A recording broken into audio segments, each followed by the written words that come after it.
ರಾಜ್ಯದ ರಾಜಕೀಯ ಪಕ್ಷಗಳ ನಡೆಯ ಬಗ್ಗೆ ರಾಜ್ಯದ ಜನ ಆಕ್ರೋಶವನ್ನು ವ್ಯಕ್ತಪಡಿಸ್ತಾ ಇದ್ದಾರೆ. ಕರೆ ಮಾಡಿ ಸಾಕಷ್ಟು ಜನ ತಮ್ಮ ನೋವೇನು ಅಂತ ಹೇಳ್ಕೊಳ್ತಾ ಇದ್ದಾರೆ. ಬೆಂಗಳೂರಿನಿಂದ ಗೋಪಿ ಅಂತ ಮತ್ತೊಬ್ಬರು ಕರೆ ಮಾಡಿದ್ದಾರೆ. ನಮಸ್ಕಾರ ಗೋಪಿ ಅವರೇ. ನಮಸ್ಕಾರ ಸರ್. ಗೋಪಿ, ತಾವೇನು ಹೇಳ್ತೀರಾ ನಮ್ಮ ರಾಜಕೀಯ ಪಕ್ಷಗಳ ನಡೆಯ ಬಗ್ಗೆ? ಸರ್ ನಾನು ಹೇಳೋದು ಒಂದೇ ಸರ್, ಗವರ್ನರ್ ಏನ್ ಮಾಡ್ತಾ ಇದ್ದಾರೆ ಸರ್? ಗವರ್ನರ್ ಇದಾರಲ್ಲ, ಗವರ್ನರ್ ಏನ್ ಮಾಡ್ತಾ ಇದ್ದಾರೆ? ಏನ್ ಮಾಡ್ಬೇಕಿತ್ತು ತಾವು?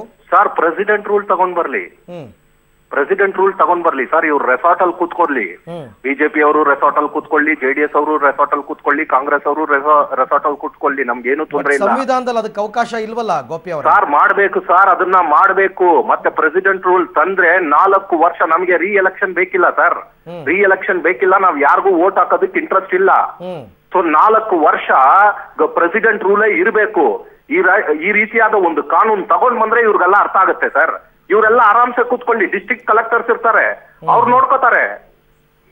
ಎಸ್ ಗೋಪಿ ಅವರೇ, ಥ್ಯಾಂಕ್ ಯು.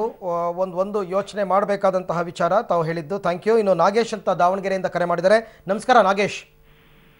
ಹಲೋ ನಾಗೇಶ್ ನಮಸ್ಕಾರ. ಬಿಜೆಪಿ ಮತ್ತು ಕಾಂಗ್ರೆಸ್ನವರು ಅಲ್ಲಿ ಸದನದಾಗ ಮಾತಾಡಿ ನಾಗೇಶ್, ಟಿವಿ ನೋಡ್ಕೊಂಡು ಮಾತಾಡಬೇಡಿ, ಮಾತಾಡಿ. ನಾವು ಇಲ್ಲಿ ಕುಂತ್ಕೊಂಡು ಏನ್ ಬದ್ನಿಕಾಯಿ ಉಳ್ಳಾಗಡ್ಡಿ ಎಲ್ಲ ಕಿತ್ಕೊಂಡು ಇಲ್ಲಿ ಸಯ ಕುಂತೀವಿ. ಆ ಸುಳಮ ಕಾಲು ಕುಂತ್ಕೊಂಡು ಮಾತಾಡ್ಕೊಂಡು ಕುಂತಿದ್ದಾರೆ. ಸರ್ ಅದು. ಎಸ್ ನಾಗೇಶ್, ಥ್ಯಾಂಕ್ ಯು ಕಾಲ್ ಮಾಡಿದ್ದಕ್ಕೆ. ಸೊ ಜನ ಕಾಲ್ ಮಾಡಿದವ್ರು, ನಾನು ಆಗಲೇ ಹೇಳ್ತಾ ಇದ್ದೆ, ಯಾರೊಬ್ಬರು ಕೂಡ ತಮ್ಮ ಕ್ಷೇತ್ರದ ಶಾಸಕರ ನಡೆಯನ್ನು ಸಮರ್ಥನೆ ಮಾಡ್ಕೋತಾ ಇಲ್ಲ. ಎಲ್ಲರೂ ಚೀತು ಅಂತ ಉಗಿತಾ ಇದ್ದಾರೆ. ಈ ನಡೆಯನ್ನು ಅರ್ಥ ಮಾಡ್ಕೊಳ್ಬೇಕು. ನಾವಿಲ್ಲಿ ಎಚ್ಚರಿಸುವಂತಹ ಕೆಲಸವನ್ನು ಮಾಡ್ತಾ ಇದ್ದೀವಿ. ಅಟ್ಲೀಸ್ಟ್ ನಿಮ್ಮ ಸ್ವಾರ್ಥ ರಾಜಕಾರಣವನ್ನು ಬಿಟ್ಟು ಇನ್ನಾದರೂ ರಾಜ್ಯಕ್ಕೆ ಬನ್ನಿ, ಎಲ್ಲರೂ ವಾಪಸ್ ಬನ್ನಿ, ನಿಮ್ಮ ಕ್ಷೇತ್ರಕ್ಕೆ ಹೋಗಿ ಅಲ್ಲಿ ಜನಗಳ ಕಷ್ಟ ನಷ್ಟ ಏನು ಅಂತ ಕೇಳಿ. ಅದನ್ನು ಬಿಟ್ಟು ಇನ್ನೂ ಕೂಡ ಸ್ವಾರ್ಥ ಮಾಡ್ಕೊಳ್ತಾ ಇದ್ದರೆ ನೆಕ್ಸ್ಟ್ ಎಲೆಕ್ಷನಲ್ಲಿ ಖಂಡಿತವಾಗಿ ನಿಮಗೆ ಜನ ಬುದ್ಧಿ ಕಲಿಸ್ತಾರೆ. ಕಲಬುರಗಿಯಿಂದ ಮಲ್ಲಣ್ಣ ಅಂತ ಮತ್ತೊಬ್ಬರು ಕರೆ ಮಾಡಿದ್ದಾರೆ. ನಮಸ್ಕಾರ ಮಲ್ಲಣ್ಣ. ನಮಸ್ಕಾರ ಸರ್. ನಮಸ್ಕಾರ ಸರ್. ನಾ ಇಲ್ಲಿ ಜವರಿ ತಾಲೂಕು ಮಳ್ಳಿಲಿಂದ ಸರ್, ಕಲಬುರಗಿ ಜಿಲ್ಲೆ. ಮಾತಾಡಿ ಸರ್. ಇದೇನ್ ಸರ್, ಈಗೇನು ಕೇಳೋರಿಲ್ಲ ಹೇಳೋರಿಲ್ಲ ಸರ್, ಇದೇನ್ ರಿಸಾರ್ಟ್ ರಾಜಕೀಯ ಮಾಡ್ತಿದ್ದಾರೆ ಸರ್. ನೀವುಗಳೇ ಆಯ್ಕೆ ಮಾಡಿದ್ದಲ್ವೇನ್ರಿ? ಅಯ್ಯೋ ರಾಮ, ನೀವು ಆಯ್ಕೆ ಮಾಡಿದವರು ಒಂದು ಪಕ್ಷದವ್ರು ಈಗಾಗಲೇ ಹೋಗಿ ಒಬ್ರು ಒಂದ್ ಕಡೆ ಮುಂಬೈಲಿ ಕೂತಿದ್ದಾರೆ, ಒಬ್ರು ಇನ್ನೊಂದು ರೆಸಾರ್ಟ್ ಅಲ್ಲಿ ಕೂತಿದ್ದಾರೆ. ಹೌದೌದು ಸರ್. ಸರ್ ಯಾರನ್ನ ಒಳ್ಳೆಯವ್ರನ್ನ ಅನ್ನಪ್ಲೇ ಇಲ್ಲ ಸರ್. ಇವಾಗ ಎಲೆಕ್ಷನ್ ಅಲ್ಲಿ, ಚುನಾವಣೆ ಸಂದರ್ಭದಲ್ಲಿ ಇದಕ್ಕೆ ಹೇಳೋದು, ಜನ ಹಣ ಹೆಂಡಕ್ಕೆ ಮರಳಾಗಬಾರದು. ಹೌದು ಸರ್, ಹೌದು ಸರ್. ಎಲೆಕ್ಷನ್ ಸಂದರ್ಭದಲ್ಲಿ ಜನ ಹಣ ಹೆಂಡಕ್ಕೆ ಮರಳಾಗ್ತಾರೆ. ಎಲೆಕ್ಷನ್ ಗೆದ್ಮೇಲೆ ಶಾಸಕರು ದುಡ್ಡು ಮರಳಾಗ್ತಾರೆ ಸರ್. ಅಲ್ಲಿ ಹೋದ ವರ್ಷ ಶಾಸಕರು SB ನಂಬರ್ ಕೂಡ ಹೇಳಿದ್ರು ಸರ್, ಕೊಟ್ಟಿದ್ದೆವು. ಈ ವರ್ಷ ತೊಗರಿ ಬೆಳೆ ಎಂಟ್ರಿ ಮಾಡಕ್ ಹೋದ ಸರ್, ಅಕೌಂಟ್ ನಂಬರ್ ತಗೋತಾ ಇಲ್ಲ ಯಾವ್ದನು ಸರ್. ಅದು ಲೋನ್ ಅಕೌಂಟ್ ಹಾಕಿದ್ರೆ ನಮ್ಗೆ ರೊಕ್ಕ ಬರೋದಿಲ್ಲ ಸರ್. ಇವಾಗ SB ನಂಬರ್ ರೈತರು ಕೊಡ್ಲಾಕ ಅಂಜಿಕೆ ಬಂದ ಸರ್ ಸೊಸೈಟಿಯಲ್ಲಿ. ಹೋಗಿ ಕೇಳಿ ನಿಮ್ MLA ನ, ನೀವು ಗೆಲ್ಸಿದಿರಲ್ಲ ಸರ್. ಹಿಂದಿನ ಸಲ ನಮ್ ಶಾಸಕರು SB ನಂಬರ್ ಕೊಡಂತಿದ್ರು, ಎಲ್ಲಾ ಜನ ರೈತ SB ನಂಬರ್ ಕೊಟ್ಟಿದ್ದೆ ಸರ್. ಈ ಸಲ ಯಾವ್ದು ತೊಗೊಳಗ್ಯಾರ ಸರ್. SB ನಂಬರ್ ಹಾಕಿದ್ರೆ ಬಡ್ಡಿನೇ ಆಗ್ತದೆ ಸರ್. ತಗೊಳ್ಳೋದು ರೆಸಾರ್ಟ್ ಅಲ್ಲಿ ಇದಾರೆ, ಕಷ್ಟ ಸುಖ ಎಲ್ಲ ಮುಗಿಸ್ಕೊಂಡು ಬರ್ತಾರೆ, ಆಮೇಲೆ ಮಾತಾಡ್ತಾರೆ ನಿಮ್ ಜೊತೆ. ಏನಪ್ಪ, ಥ್ಯಾಂಕ್ ಯು ಮಲ್ಲಣ್ಣ ಅವರೇ.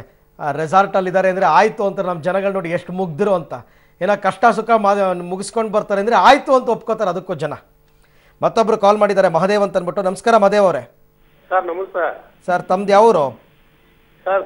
ನಾವು ಕನಕಪುರದಿಂದ ಮಾತಾಡ್ತಾ ಇರೋದು. ಹೇಳಿ ಸರ್. ಇವರು ಏನಕ್ಕೆ ಈ ತರ ರಾಜಕೀಯ ಏನಕ್ಕೆ ಸರ್ ಮಾಡ್ತಾರೆ ಇವರು? ಇವರು 104 ಸೀಟ್ ತಗೊಂಡ್ರಲ್ಲ ಬಿಜೆಪಿ ಅವರು. ಈ ಕೆಲಸ ಮೊದ್ಲೇ ಮಾಡ್ಬೇಕಾಗಿತ್ತು ಬಿಜೆಪಿ ಯಡಿಯೂರಪ್ಪನವರು.